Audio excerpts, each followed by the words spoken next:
حمد بارك الله فيك، مثل ما ذكرت لك للأسف الشديد هذه ظاهرة جديدة وغريبة، وهي أنه إذا مات ميت من الأهل أو من العائلة أو مات ميت من الأصدقاء والزملاء أو مات ميت لصديقة أو لزميلة، راحوا يشيعون بين الناس وينشرون بين الناس نريد أن نبني له مسجد ونريد أن نحفر له بئر، فيجمعون التبرعات له، وربما أخذوا تبرعات من أناس بسيف الحياء وبسيف الخجل.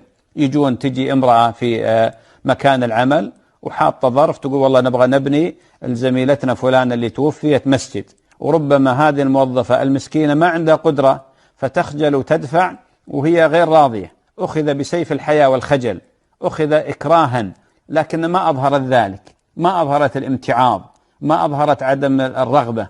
وهذا حقيقة ما عليه السلف الصالح، ما عليه النبي عليه الصلاة والسلام. سمعتم أن النبي عليه الصلاة والسلام لما مات حمزة قال تعال نبني له مسجد ولا نحفر له بئر ولا نتصدق نجمع كذا؟ مات أولاده صلى الله عليه وسلم في حياته ما عدا فاطمة بعد وفاته، مات كثير من الصحابة رضي الله عنهم. لما مات أبو بكر ما قالوا والله تعالوا نجمع مبلغ مالي نبني لأبي بكر مسجدا أو لعمر مثلا أو لعثمان أو لعلي. ما عرفنا هذا إلا في الأزمنة المتأخرة هذه، بالعكس بل بالسنوات القريبة هذه بدأ الناس مع وجود شبكة التواصل الاجتماعي صنعها واحد وانتشرت وأصبحت ظاهرة، وهذا غلط يا إخواني بارك الله فيكم. الميت أفضل شيء يصل ثواب إليه الدعاء أفضل شيء. من أراد أن ينفع الميت في قبره فليدعو له.